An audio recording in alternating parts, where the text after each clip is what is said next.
All right, welcome everyone to our Evernham's webinar today on the future of SSI and the book that's finally out that Alex and I and a great number of authors we're going to talk about shortly here have been working on for almost 2.5 years. It's been a long journey.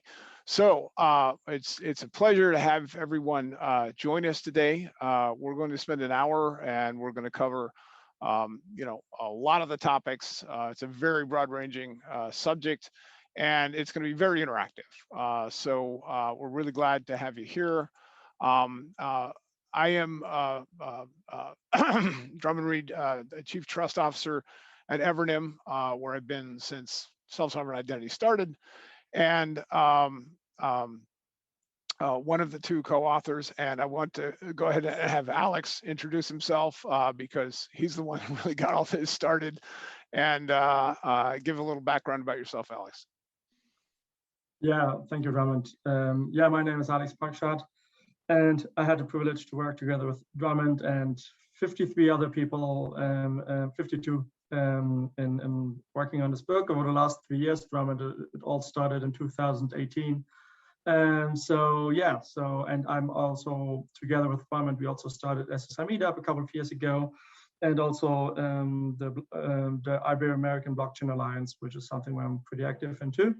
And pleasure to be with you guys here today.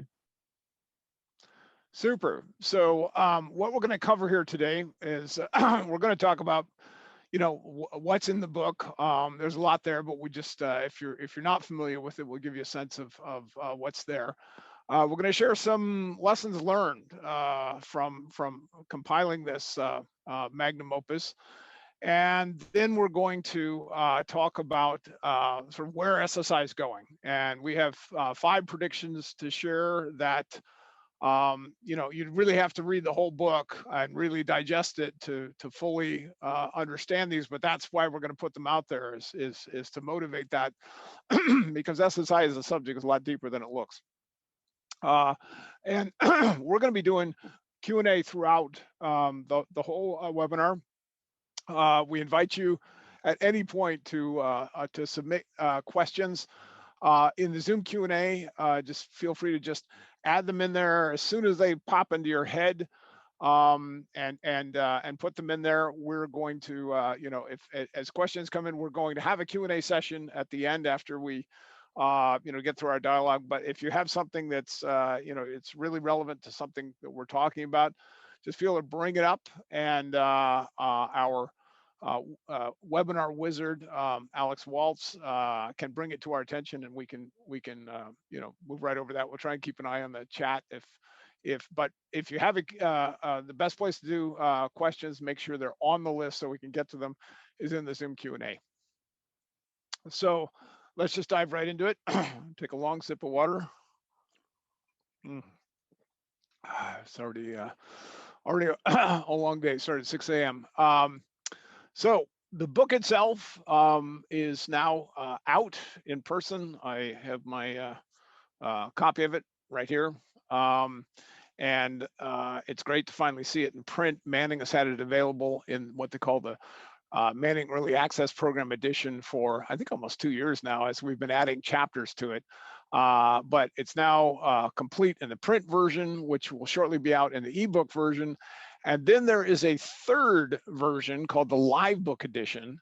And that's particularly important for this book because we initially had a target of roughly 350 pages, a good size book.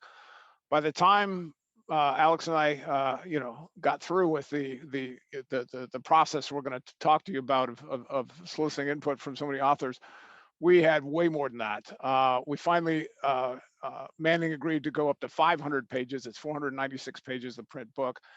And still we had more content. So we have 11 additional chapters that will be released in the live book edition of the book, roughly in the middle of this month. And we're still in the final editing stages, but we have all those 11. All 11 chapters are listed in Appendix A of the book, together with a description of each of those. So if you buy the print book, you have access to all the online versions. You can also buy just the online versions and get complete access to the live book. So, and of course, we want to point out that if you use this promo code, you can get 37% off the book, and that's available to anyone that is listening to this podcast that wants to get a copy of the book. And lastly, Alex, do you want to talk a little bit about where the proceeds are going? Oh, you're on mute there. Wait, sorry. Yeah, absolutely. I mean, basically what we decided a few years ago is that we wanted to support the main organizations that really helped pioneer the whole space. So one of them is the Internet Identity Workshop. The other one is Rebooting Web of Trust. Both are really excellent organizations that have helped enormously, and I would say have been key to the success of SSI. And then finally, SSI Meetup, which is the initiative that we launched with Drummond a couple of years ago, where we haven't been doing as much in the last time because we were finishing the book and we decided to focus on the book. But yeah, we will be starting doing some more content as we used to do during the COVID times. Yeah, COVID is an interesting twist of the whole thing. So Alex, I'm going to use this next slide to let you introduce the origin story for the book and how we ended up with this many faces on this screen. Yeah, that was not the plan. I mean, the plan was really like, yeah, we're gonna write this book with maybe 10, 20 people the most. And the original idea came from because I started very early on in the Bitcoin blockchain space. And when I started working with Drummond and everyone else in the SSI space, that was January 2017. I was really, really fascinated about identity and SSI. But I noticed it was really, really difficult to understand most of the stuff that everyone else was talking about. I mean, you would get nuggets of data here and there, but it wouldn't really fit all together. And I thought, wow, it would be really so cool to have something like that. And I had done a book like that before about blockchain, and that became a big success in the Spanish-speaking world. And then the idea came up, hey, why not do the same for SSI? And yeah, I mean, I didn't know it would be so much more exponentially difficult to do it for SSI, but that's what we learned in the last 3 years. And I hope that a lot of people will benefit at least to have like I don't know, like a starting point, and then just to keep on growing from there, which is something that at least until now maybe wasn't as widely available. And as I explained in the preface that Alex and I wrote, the only reason I agreed to work with him on this book was his concept was, Drummond, you can just write a few chapters on the areas you're most involved in, and he will help. Alex will help with the outreach through SSI Meetup and Evernym and the the different industry standards bodies, Decentralized Identity Foundation and the W3C will reach out to all the other folks that are involved in this space that are experts either in the underlying technology of SSI or in specific industries and verticals where they're using it. And we'll ask for those authors. We'll say we're putting together this compilation of information about this new technology / industry / movement of SSI, and have all of them share their perspectives and their expertise. And so it would be just more or less coordinating that work. And I don't think either one of us expected that it would be this many people. But the interest, and also the fact that, about a year into it, close to when we thought we'd originally be done, of course, COVID hit. And as we explained in the preface, there was a period of a couple months where we didn't even know if we were moving forward with the book. Nobody knew what was happening anyplace. And then we actually recognized, wait a minute, the need for verifiable credentials and the infrastructure that SSI is about was actually more acute than ever.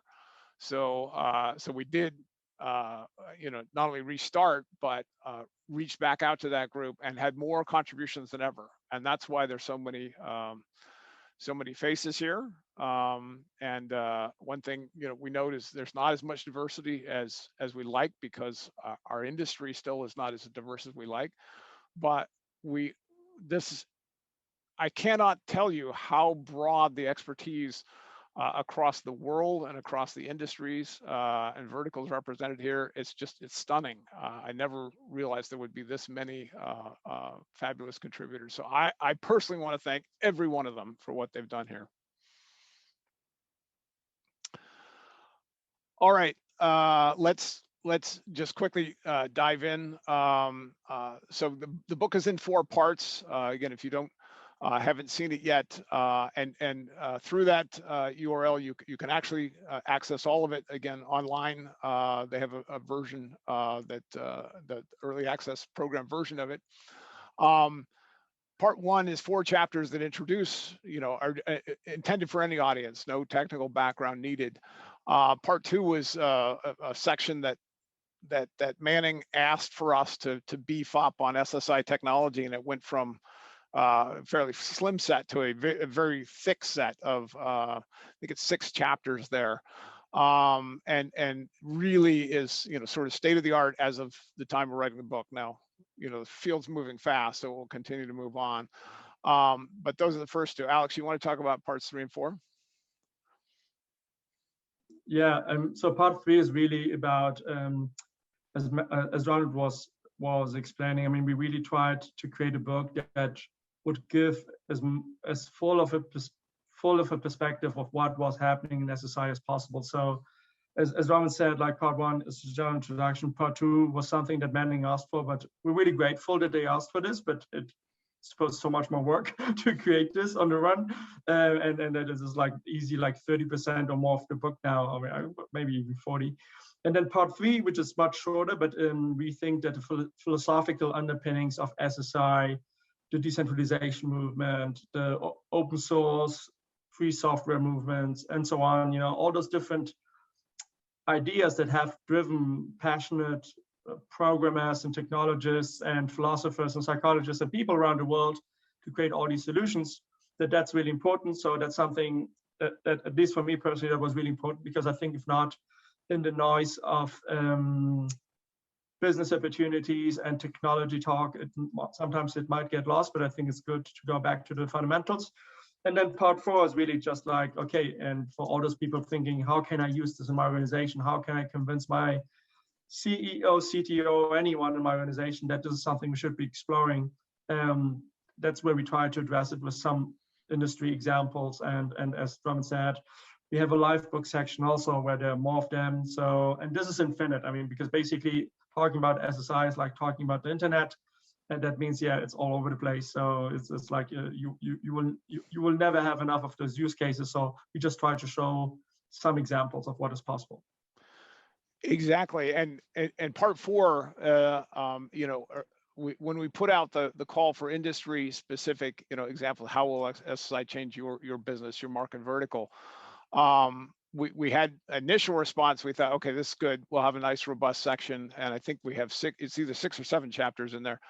But after the call it COVID extension, we had more and more come in, and that's how we ended up with 11 more chapters, almost all of which are about this specific market verticals, and exploration of how SSI will affect them. So and that list, by the way, is not fixed. The 11 were the ones we had and put in Appendix A.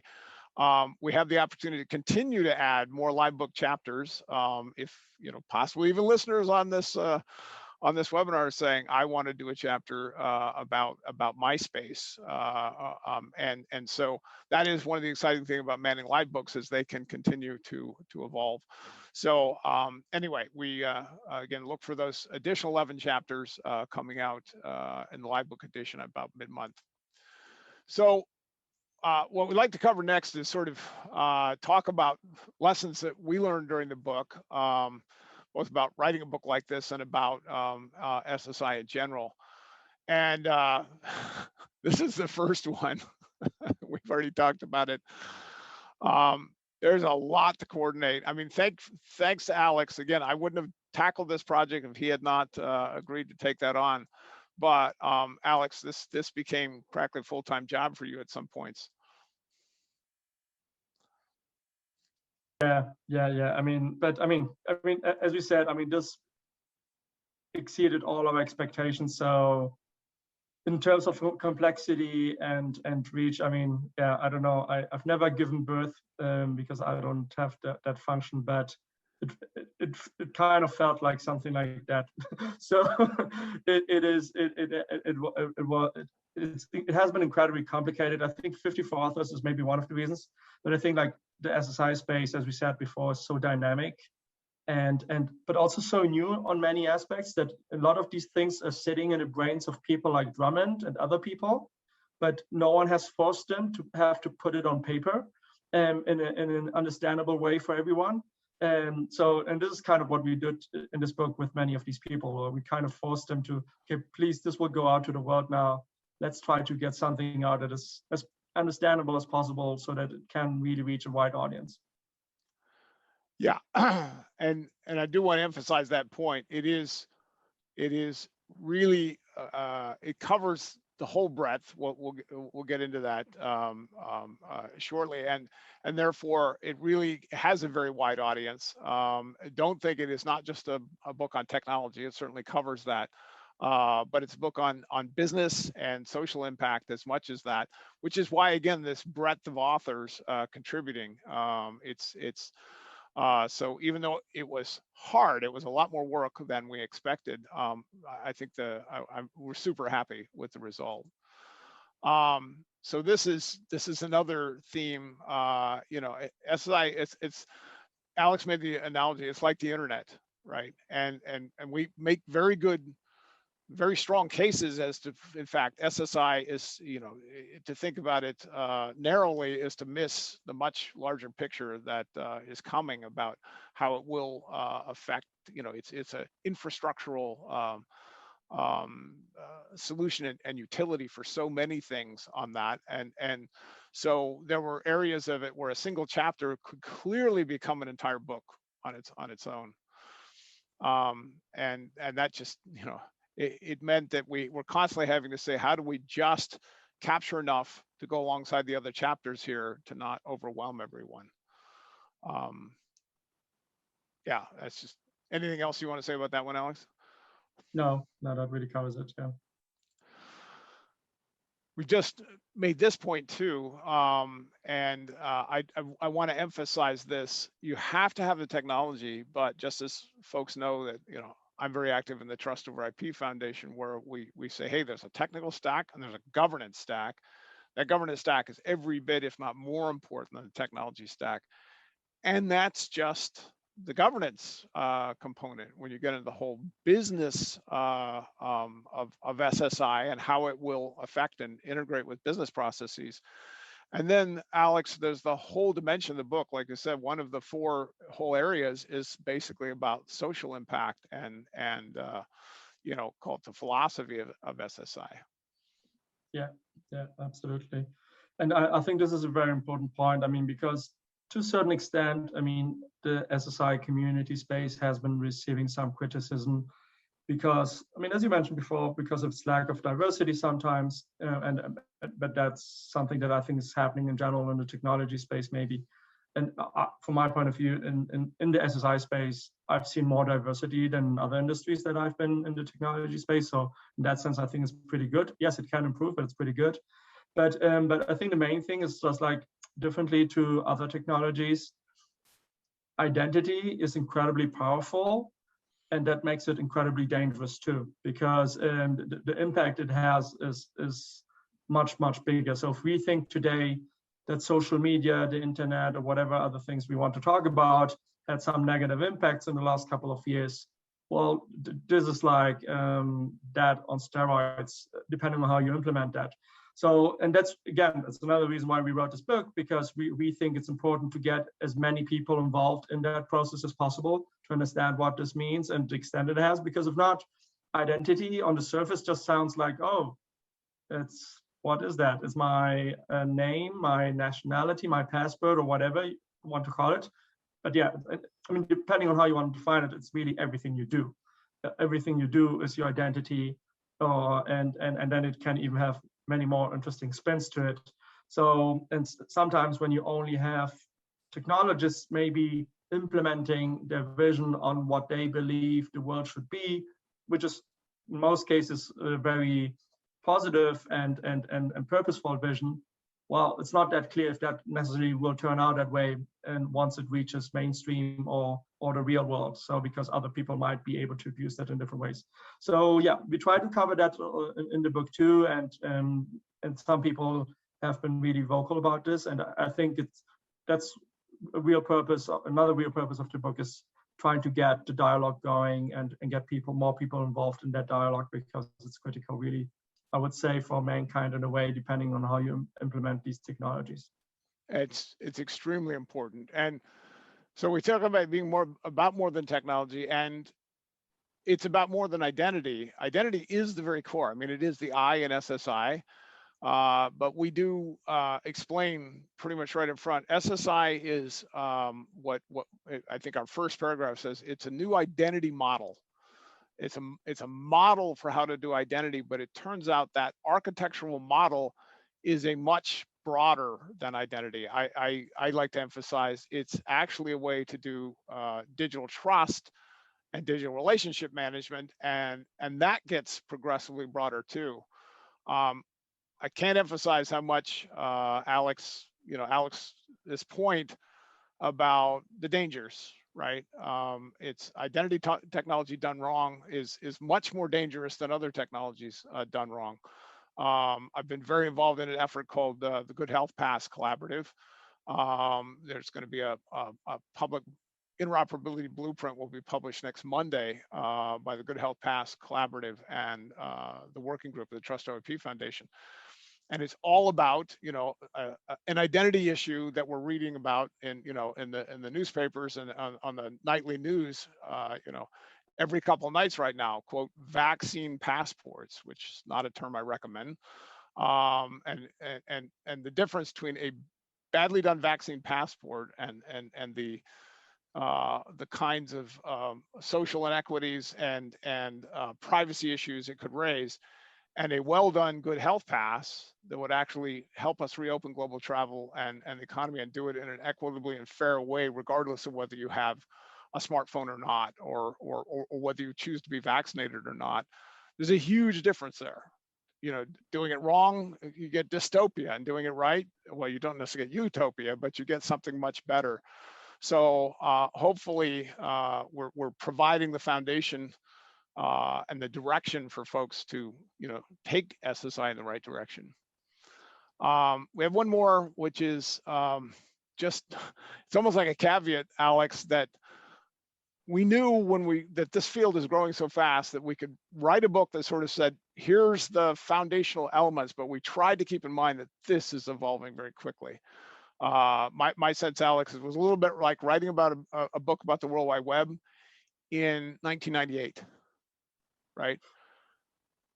There was, everyone got, oh, there's this thing called the web, but trying to write about the web then and predict what was going to be happening in 3, 4, 5 years, let alone 20 years, is very difficult.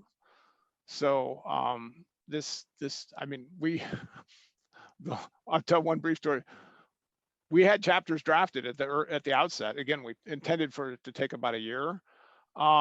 After the COVID delay, and when we went back and were assembling sort of the final book, we had to go back to some of those original chapters and pretty much rewrite them, right? Which was a little bit of a painful process, because you thought you already had a chapter down, and yet so much had evolved in that period that we had to bring it current. So so I think it is about as current as we can make it, but it's just a caveat to everyone. This space is moving quickly. Yeah, and I would add to that, while all this is true, we did set out, like, from the very beginning, to try to make the content as timeless as possible. But then also, it's not always that easy, because, since this is a moving space, also authors are, like, very often we're living kind of in the present, like where they are right now, and then forgetting about, oh, actually, this needs to be timeless, and whatever's relevant today is maybe not relevant in 6 months or 12 months. So, I think we did a pretty good job, given the circumstances and the whole movement, to create something that is evergreen and timeless. and sometimes we even left things out just because we're like, look, this might be important today, but we're not really sure if it will be important in a year or 2 years. So let's kick that out. But let's really focus on fundamentals so that people, when they read this in 3 years, yes, there will be aspects of this that will be outdated, but the fundamentals will be true. And that's what we've been aiming for. Absolutely. And we tried to, with all the authors, have them try and focus on what are sort of the fundamental results of the shift. I'm going to note, I'm keeping an eye on the chat, and one of my favorite analysts out there, Steve Wilson, has shared this quote attributed. I'm going to attribute right now to Steve Wilson. SSI is about so much more than technology. Well, yes, it's a highly political and philosophical movement. It's driven by an ambition to shift the power structures of cyberspace. I think there's a lot of truth in that. I think there is, and we're certainly going to talk about that. That's part of what we talk about in the book. And it's also, from a technology standpoint, it is a different architecture, right? And we explain that right up front in chapters 1 and chapter 2. There were these 3 eras of what we broadly call 3 eras of internet identity. Was centralized identity, and then we said the challenges of that we tried to address with federated identity architectures that put an identity provider in those flows. And then this move to what's also called decentralized. I like to say the SSI is a particular identity model and set of values or goals for identity technology inside the decentralized architecture, which is very broad. Of course, go all the way out, and that includes cryptocurrencies and many other blockchain-based things. So SSI as an identity model is an architectural shift in how these things are done, not unlike the internet itself happened because of an architectural shift in how to do networks, right? If you change to packet switch networks, suddenly you could do scale and resiliency and interconnecting systems in a way that you couldn't before.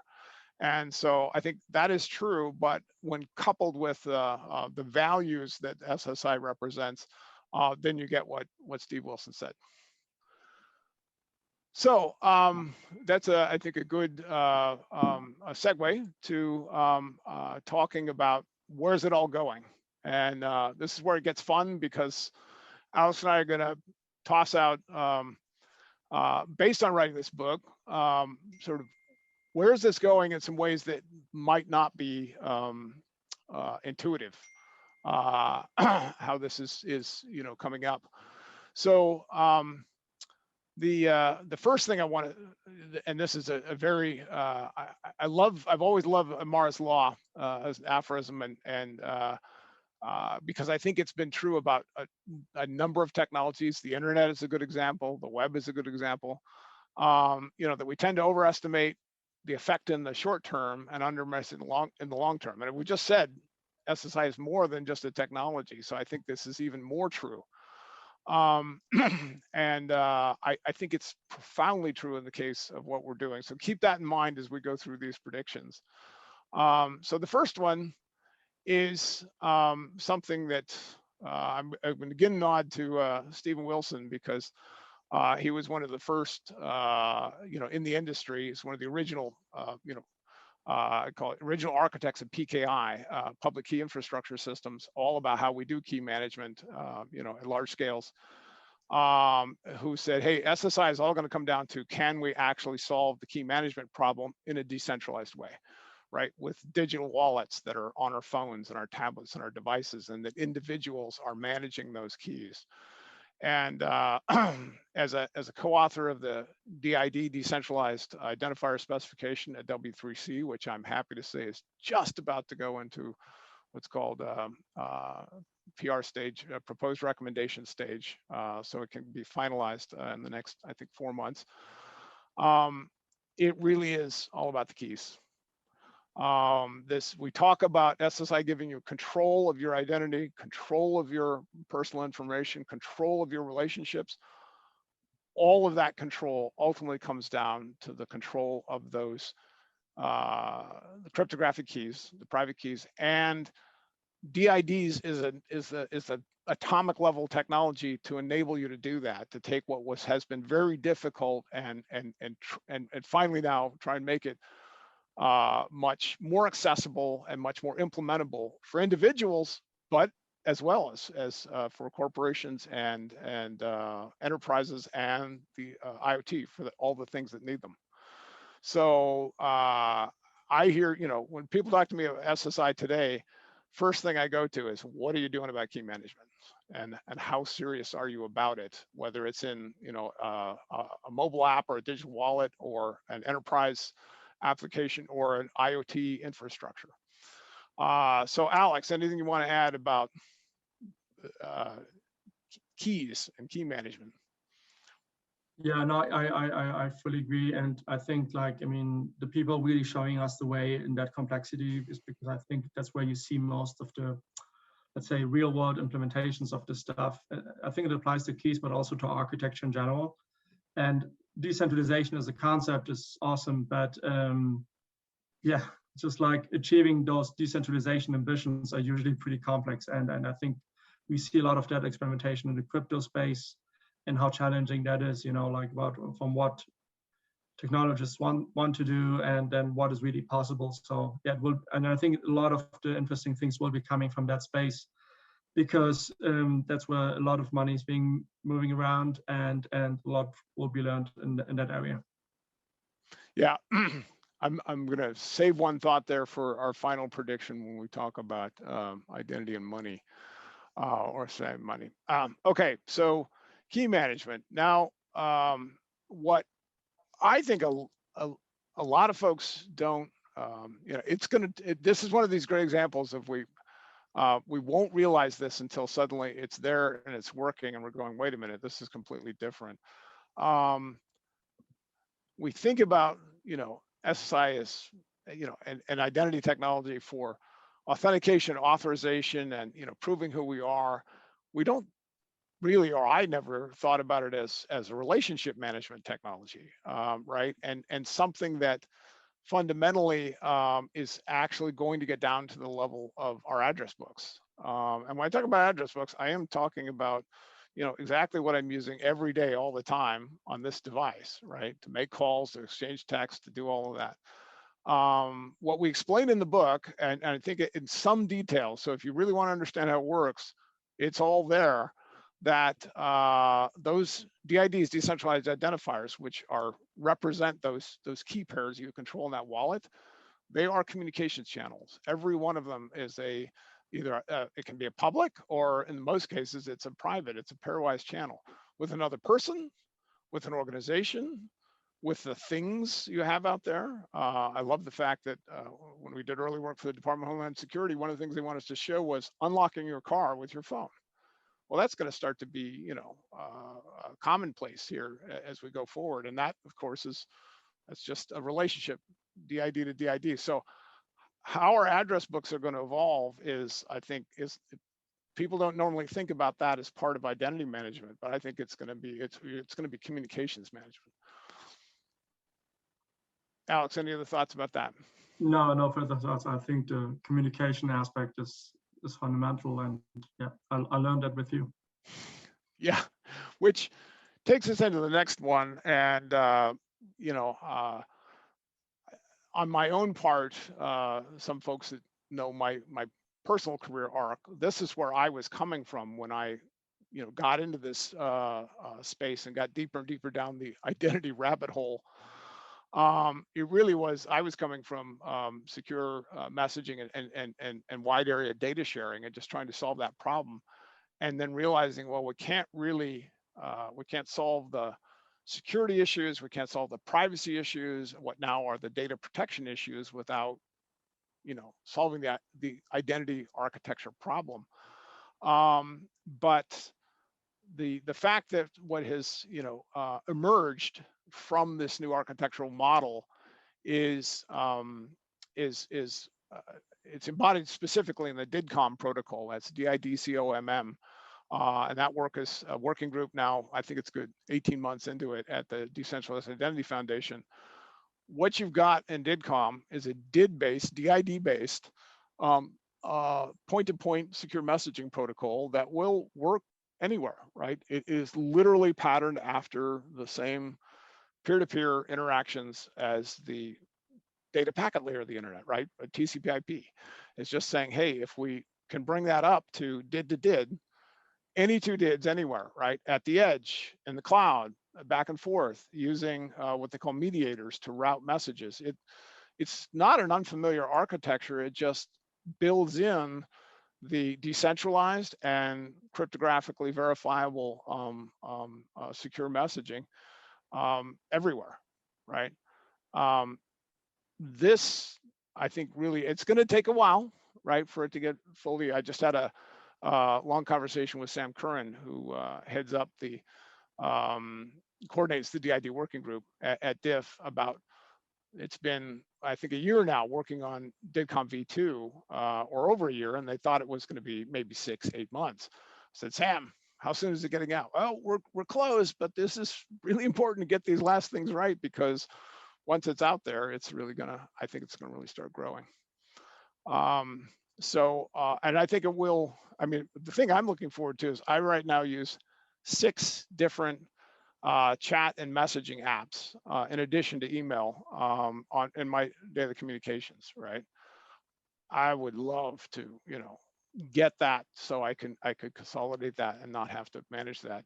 Alex, what are your thoughts about the secure messaging part of all this? No, I'm completely on board. I mean, I don't have anything to add to that. All right, let's see, we're doing fairly well for time. I know we've got some questions adding up, so we'll get through these last ones. This is one of the things I feel most strongly about, and I know, Evernym's always, as a company, put a stake in the ground around we need to do this we need to not just use this technology to ensure that we're defending privacy, but actually advancing privacy. And I'm very happy to say that we are now implementing, and I point specifically at what we're doing with the Good Health Pass collaborative. We are building privacy by design into the largest scale systems I've been involved with, right? We're talking about a privacy by design architecture that we're saying all health pass implementers, right, wherever you might need one and wherever you might get one, from the health systems or the travel systems, they can all follow an architecture that ensures you have decentralized control of that data, under your own keys. You can share it where you choose to. It doesn't have to, it doesn't have to go through an intermediary. It doesn't have to be surveilled or monitored any place. And you have much more control over how that data will be used because of the greater trust relationship you have with verifiers. So I'm very bullish on our the ability here for this to be implementing privacy by design at scale. Again, it will take time, and I like to emphasize that this is not at all about the individual or the consumer winning and the enterprise losing. Not at all. I mean, I feel like I'm channeling Ann Cavoukian here, the mother of privacy by design. This is absolutely about, the enterprise winning, possibly winning even more than the consumer, because the trust relationship and the richer data and the richer communications that will now be possible, and getting rid of the distrust that has accumulated will just have a huge benefit. And Alex, this is one of the places where this is as much, it's the overall social, and political impact of SSI that we can't just boil down to the technology. Absolutely, and this is what I see as one of the, I don't know how to call it, maybe shortcomings of the SSI community based on the ideology. And I mean, this happens to many movements in the early days. But I think like privacy by design is interesting for people like us and probably many people in this audience right now. But I think what I learned, at least from the crypto space, is that we need to move beyond that. We cannot only concentrate on what we believe is good for the world. We also need to create incentives for them, which doesn't mean that those incentives have to be about crypto or something, but you need to show that these privacy by design solutions are superior to any other solution, but not only because they're private, also because they give some kind of convenience and utility that you do not have with other solutions that are not private. Definitely, definitely. And I know the questions are piling up, so we'll do, we have one more for you. And this is one that Alex and I both share, a passion about. Alex actually works more in this area than I do, but and I noticed, I think we have one question. We have a chapter in there that Alex authored on digital identity and money. So Alex, do you want to speak to this?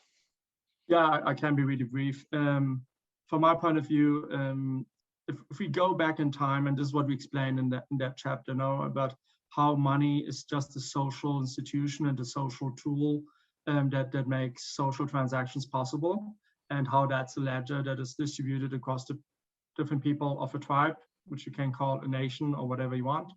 And I find that personally really interesting, because basically what exponential technologies like SSI and cryptocurrencies and many other technologies are allowing us is to disrupt the status quo.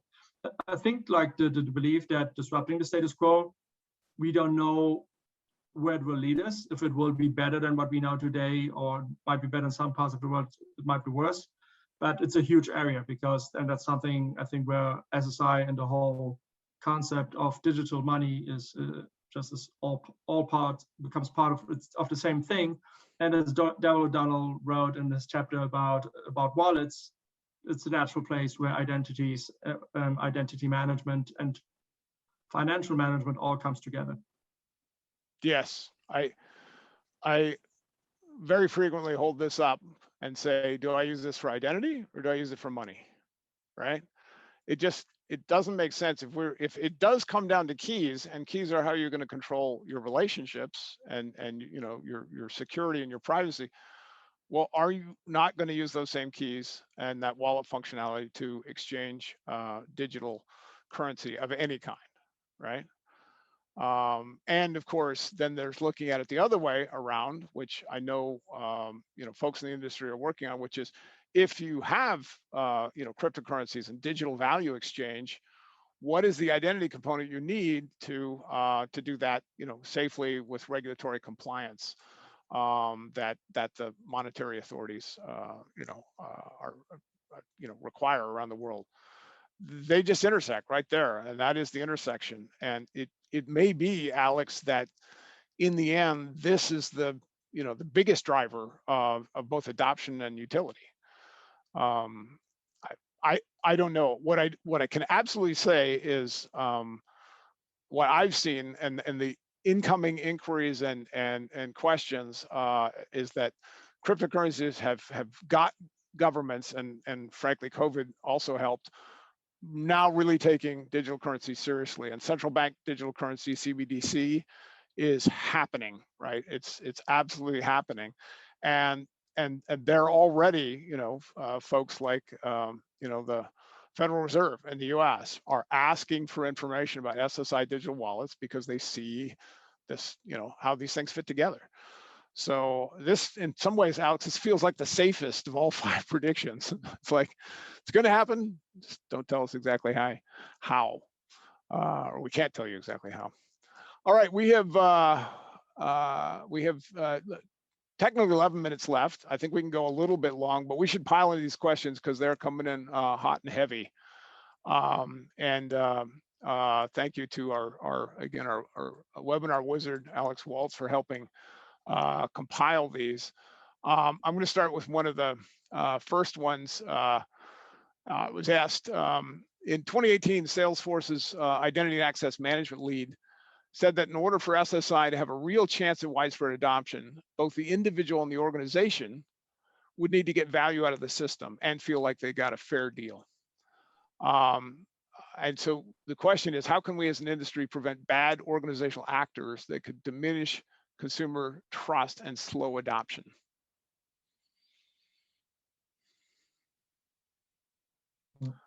What are your thoughts on that, Alex? Well, I don't, I mean, if you want, we can really try to make it really short on each of these questions, and maybe, I mean, go ahead answering. I can maybe try to answer what I would think about this one.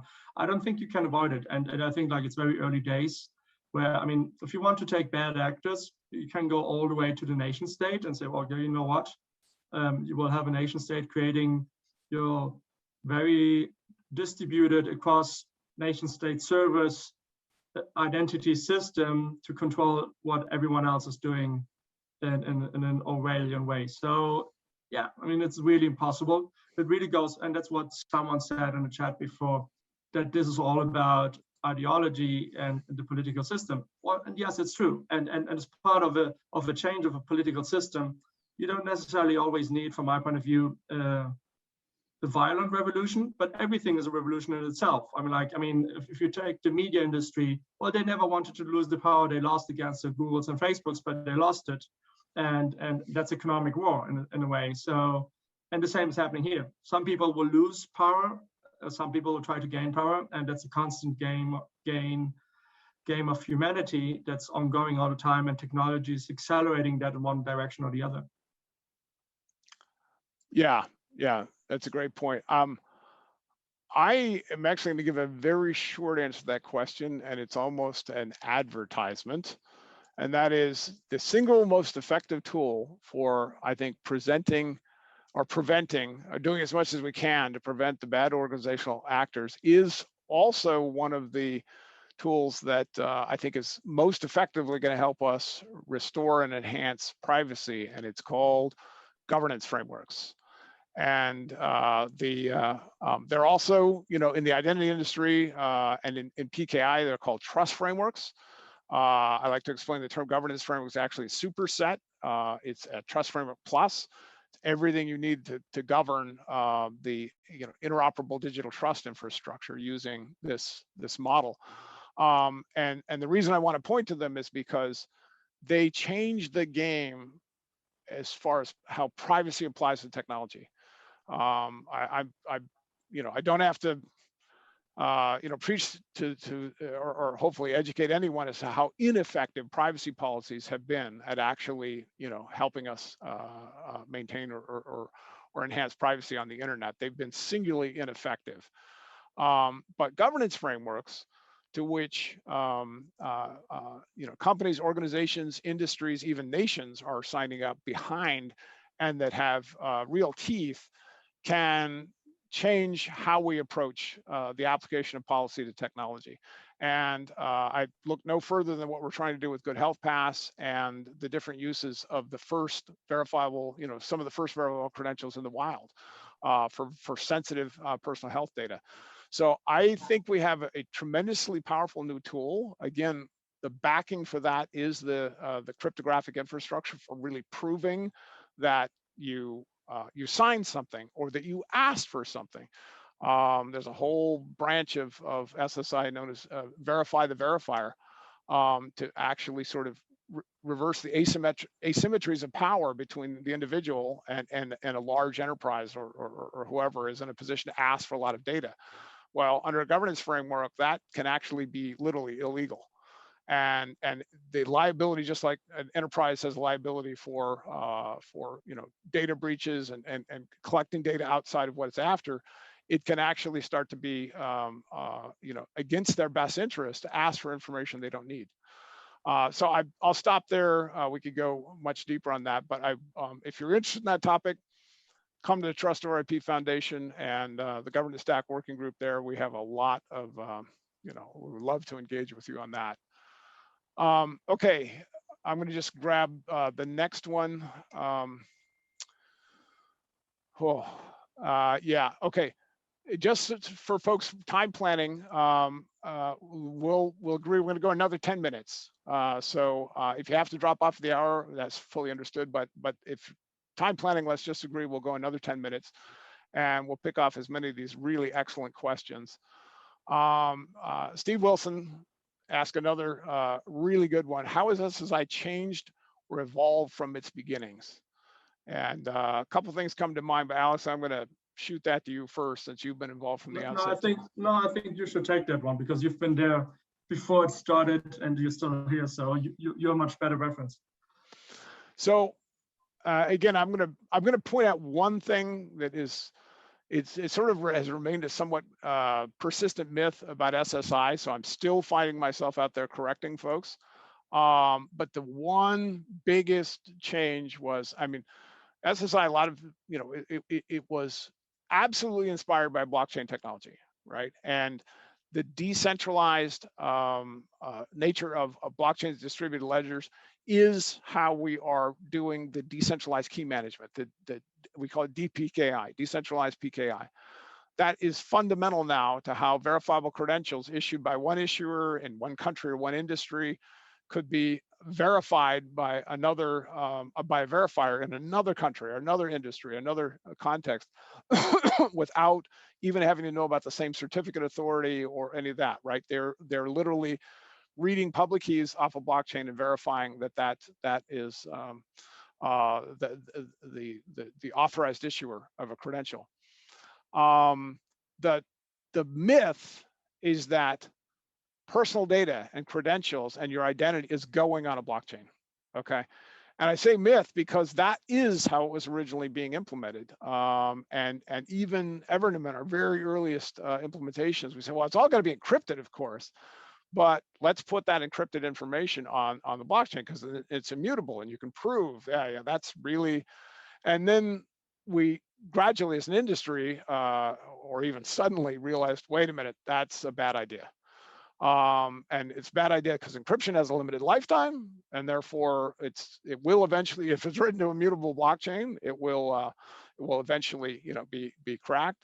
But also you can triangulate on it, and there are many ways in which it enables correlation that you just don't want to have at all. And then it became particularly clear as GDPR came into place that it was just going to be, you know, nearly impossible to be GDPR compliant if you're doing that.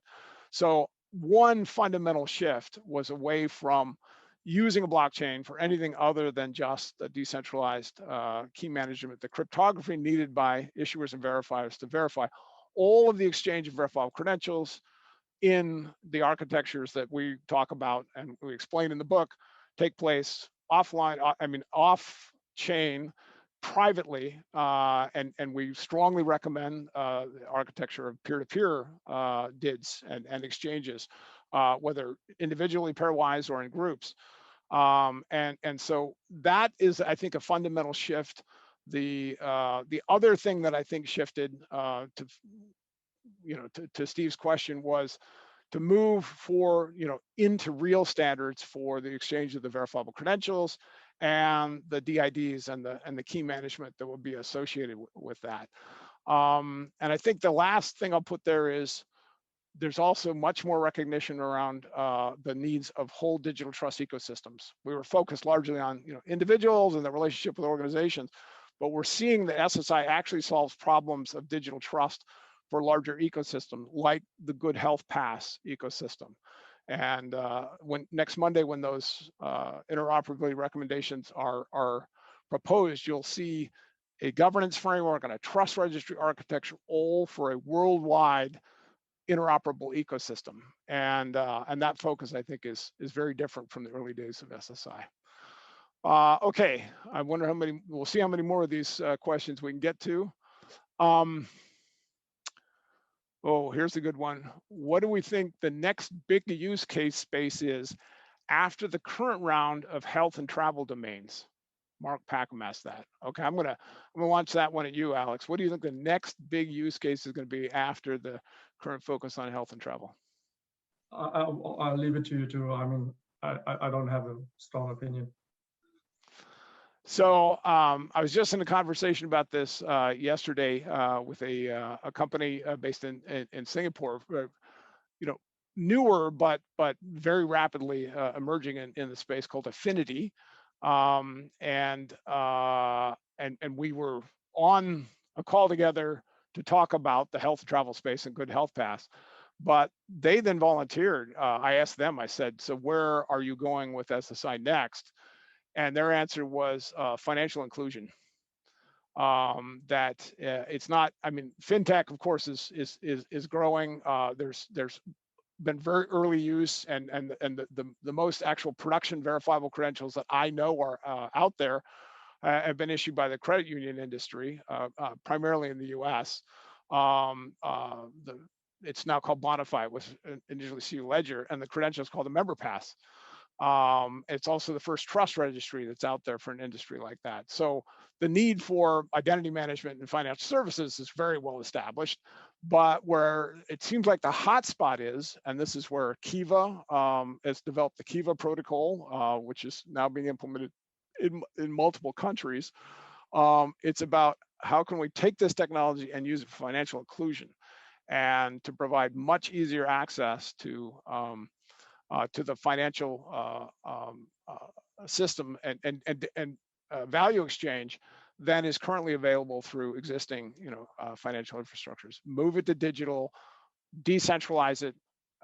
So I think there's going to be a lot of value there, and the amount of energy I see going into it. If you've got Kiva and Affinity, there's Taiken in the Netherlands.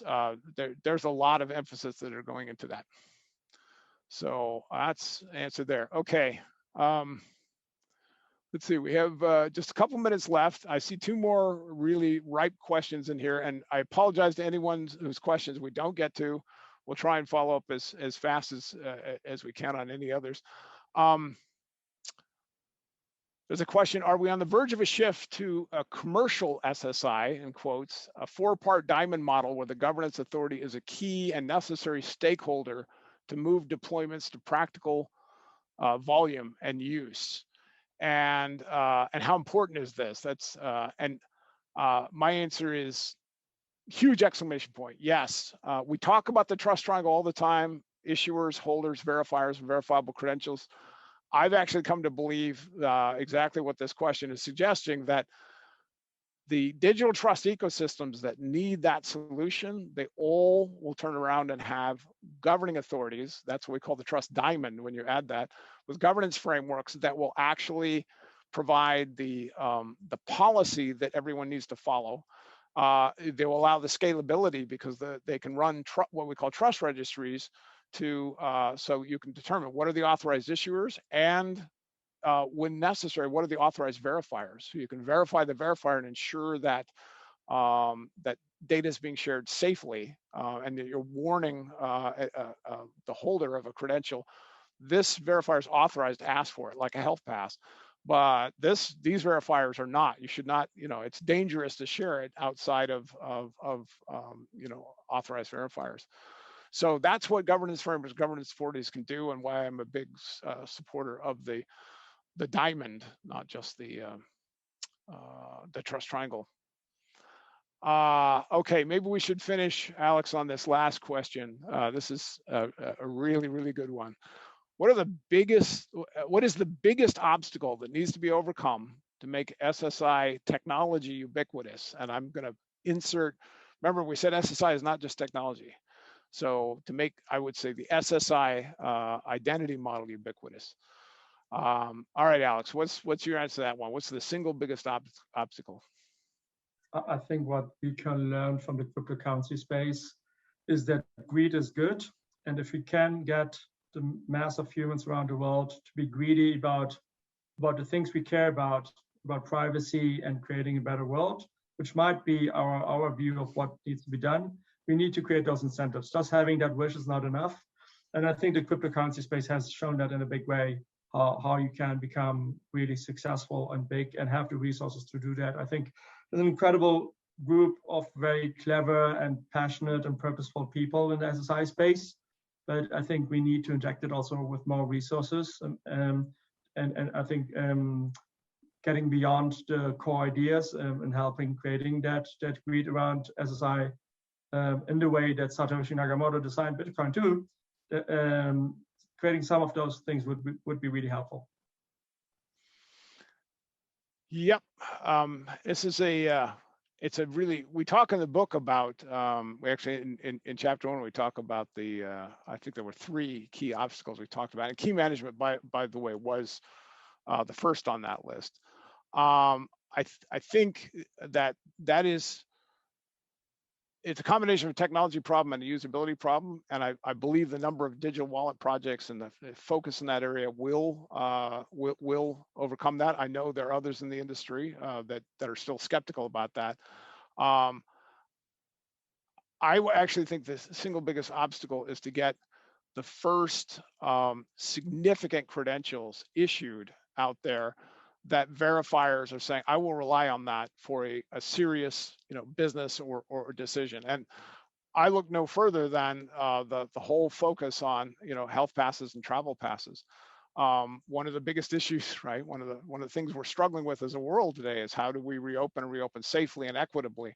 I think that done right, the right verifiable credentials can help significantly with that problem and establish the standard and sort of the ceremony of using a digital wallet and a credential. It is the closest thing we have that I've used for a long time to explain verifiable credentials is mobile boarding passes, right? That we use for planes, and it's literally become the most common way to now board a plane. If you integrate into that the other credentials that you need, then it just becomes more and more valuable. And then as soon as folks have wallets, as soon as individuals have wallets that can start to accept multiple credentials, then the network effect starts to kick in.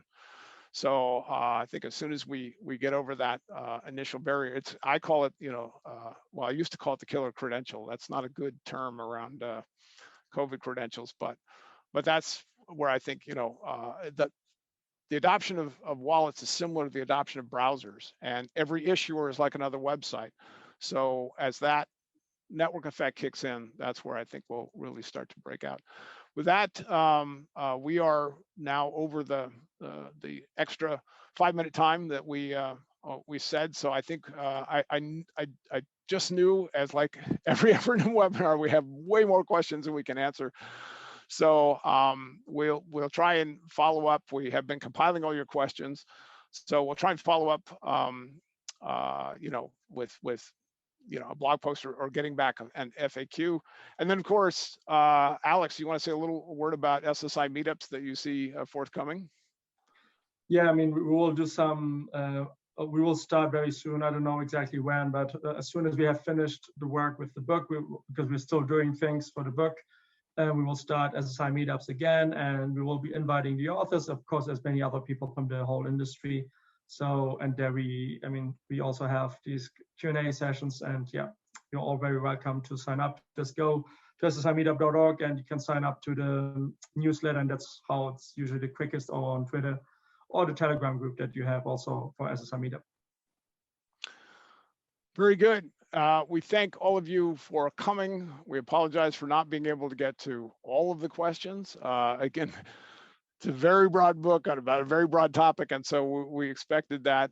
Maybe we should have some future webinars, just Q&A about SSI, and we can go deep into it. But we look forward to it. There's a whole stream of additional webinars coming from Evernym, and you just heard from Alex and SSI Meetup. And please, if you have feedback on the book, let us know, you through the Manning site or either of us individually. And we look forward to discussing this. It's really great to finally have out, a Bible for this new movement. And I thank Alex for the inspiration to do it, although I also curse him, or have been cursing him for about 2 years, how long it took. So thank you everyone for coming, and look forward to talking to you again soon. Thank you so much, everyone. Bye-bye.